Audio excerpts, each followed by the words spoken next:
দর্শক, আসসালামু আলাইকুম। কেমন আছেন আপনারা? আশা করছি ভালো আছেন। আজ আপনার জন্য পঞ্চম শ্রেণীর আমার বাংলা বইতে আজ একটি কবিতা নিয়ে আপনাদের মাঝে হাজির হলাম। আজকের কবিতার নাম ঠিক আছে। লিখেছেন কবি সুকুমার বড়ুয়া। খুবই একটি মজার কবিতা। আশা করছি সমস্ত কবিতা জুড়েই আমি আপনাদের সঙ্গ পাবো। আর মূল কবিতা যাওয়ার আগে সতর্ক অনুরোধ থাকবে দর্শক, অবশ্যই আপনি আমার চ্যানেলটি সাবস্ক্রাইব করে রাখবেন এবং পাশের যে বেল আইকনটা আছে তা বাজিয়ে রাখবেন। আর যারা অলরেডি সাবস্ক্রাইব করে রেখেছেন তাদের প্রতি রইল আন্তরিক ভালোবাসা ও কৃতজ্ঞতা।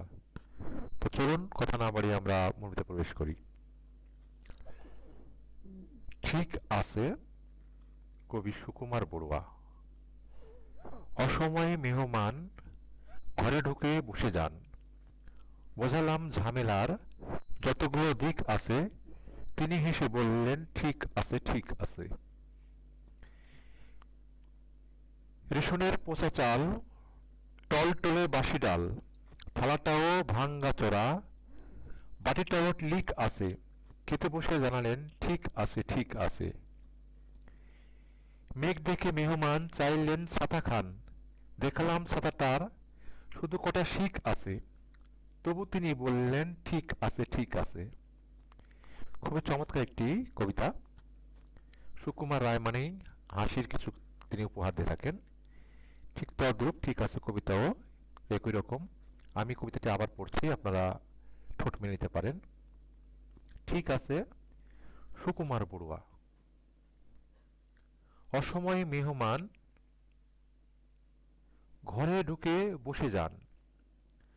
বোঝালাম ঝামেলার যতগুলো দিক আছে। তিনি হেসে বললেন ঠিক আছে ঠিক আছে। রেশনের পচা চাল, টলটলে বাসি ডাল, থালাটাও ভাঙ্গাচোরা, বাড়িটাও লিক আছে। খেতে বসে জানালেন ঠিক আছে ঠিক আছে। মেঘ দেখে মেহমান চাইলেন ছাতা খান। দেখালাম ছাতাটার শুধু কটা শিক আছে। তবু তিনি বললেন ঠিক আছে ঠিক আছে। খুবই চমৎকার একটি কবিতা। সুপ্রিয় শিক্ষার্থী, অবশ্যই আপনারা মুখস্থ করবেন এবং ভালোভাবে পড়বেন। দেখুন কিছু শব্দার্থ আমরা জেনে নিই। টলটলে মানে স্বচ্ছ তরল, মেহমান মানে হচ্ছে অতিথি, রেশম মানে কম মূল্যে পণ্য বিক্রয়ের ব্যবস্থা, লিক মানে ছিদ্র, শিক মানে লোহার কাঠি। এখানে কিছু বিপরীত শব্দ দেওয়া আছে, দেখেন। বিপরীত শব্দ লিখি এবং বিপরীত শব্দ দিয়ে বাক্য তৈরি করি। অসময় মানে অসময়ের বিপরীত কি? সময়। সময় মতো হাজির হলাম। ঠিক বেঠিক, লোকটির সবকিছুতেই বেঠিক বেঠিক হয়ে যাচ্ছে।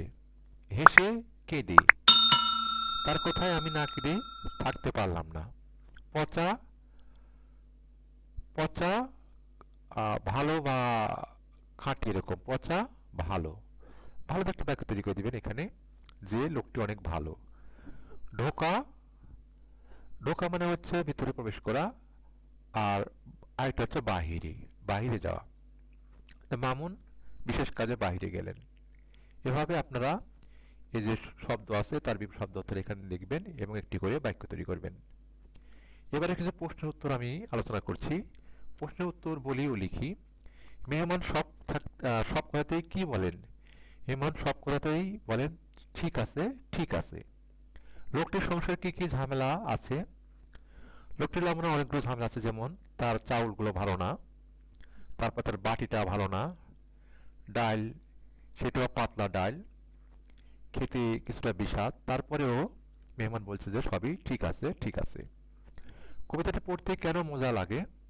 আসলে সুকুমার রায় যেগুলো কবিতা লেখেন তিনি তিনি খুব মজা করে বিদ্রুপালি লেখেন, যার কারণে ঠিক আছে কবিতাও খুব মজার কবিতা।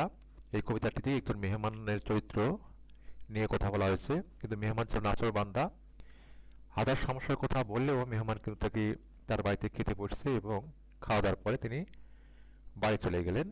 সেখানে একটা ছাতার কথা বলা হচ্ছে, ছাতাটার কিন্তু ঠিক কাপড় চোপড় ঠিক ঠিক নাই। তারপরে তিনি বললেন ঠিক আছে ঠিক আছে। কবিতাটি নিজের ভাষায় লিখি, নিজের ভাষায় লিখবেন যে এখানে কবি এক মেহমান এবং এক বাড়ির মালিকের কথা বলা হচ্ছে। তো মেহমান ছিল খুব নাছোড়বান্দা, অপরদিকে মালিকও ছিল খুবই চালাক। তিনি তার বাড়ির বিভিন্ন সমস্যার কথা বলছেন, যেমন চাউল ভালো নাই, খাবার তেমন নাই, ডাউল ভালো নাই, তারপরে আপনার প্লেটটা লিক করা প্লেট, তারপরে যে বাড়িতে ছাতা আছে ছাতাটাও ভালো না, তারপরে বৃষ্টির মধ্যেও ওই সেই ছাতাতে নিয়ে গেলেন। সব কথাতেই মেহমান বোঝাচ্ছিলেন যে তিনি নাফরমান না, তিনি তার দায়িত্ব, তিনি তার যে কর্তব্য সেটা পালন করবেন এবং তার পাওনাটুকু বুঝে নেবেন। একটি বাক্য ভেঙে দুটি বাক্য বানাই। আমি মাঠে গিয়ে দেখলাম সবাই খেলছে।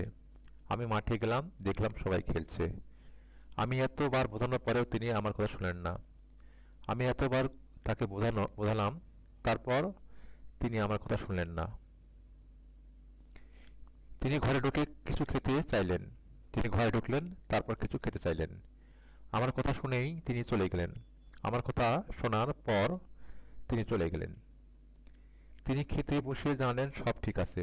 তিনি খেতে বসে জানালেন সব ঠিকঠাক আছে। এভাবে আপনারা একটি বাক্যে দুটি করে বাক্য পরিণত করবেন। প্রশ্ন, দুঃখ, অনুরোধ, আদেশ, ইচ্ছা কোন ভাব বোঝাচ্ছে লিখি। এভাবে সংসার আর চলে না। এভাবে সংসার আর চলে না, এখানে কি বলা হচ্ছে? এখানে ইচ্ছা প্রকাশ করা হচ্ছে। আমাকে একটা কলম দাও, এখানে অনুরোধ করা হচ্ছে। তোমার বাড়ি থেকে বিদ্যালয় কত দূরে, এখানে প্রশ্ন জিজ্ঞাসা করা হচ্ছে। এক্ষুনি চলে যাও, এখানে আদেশ করা হলো। আমার যদি একটা সাইকেল থাকতো, এটা ইচ্ছা বোঝানো হচ্ছে। এভাবে সংসার চলে না, এটা দুঃখ আপনার লিখতে পারেন, আমি ভুল বলেছিলাম, আসলে এটা দুঃখ। এভাবে সংসার চলে না, দুঃখ। আর আমার যদি একটা সাইকেল থাকতো, এখানে ইচ্ছা বোঝাচ্ছে। এই কথাগুলো এখানে লিখতে হবে। সুপ্রিয় শিক্ষার্থীরা, আমি সমস্ত কবিতাটি আলোচনা করলাম। আশা করছি পঞ্চম শ্রেণী যারা সামনে পড়বে তার জন্য খুবই সহজ হবে। তারপরে যদি বুঝতে কোনো সমস্যা হয়ে থাকে আপনারা আমাকে কমেন্ট বক্সে লিখতে পারেন। আমি অবশ্যই আপনাদের প্রশ্নের উত্তর দেওয়ার চেষ্টা করব। ভিডিওটি যদি ভালো থাকে অবশ্যই লাইক করবেন, কমেন্ট করবেন, শেয়ার করবেন, অবশ্যই চ্যানেলটি সাবস্ক্রাইব করে রাখবেন। পরবর্তী ভিডিও দেখার অনুরোধ জানিয়ে সবার সুস্বাস্থ্য কামনা করে আজকের মতো এখানে বিরাচ্ছি।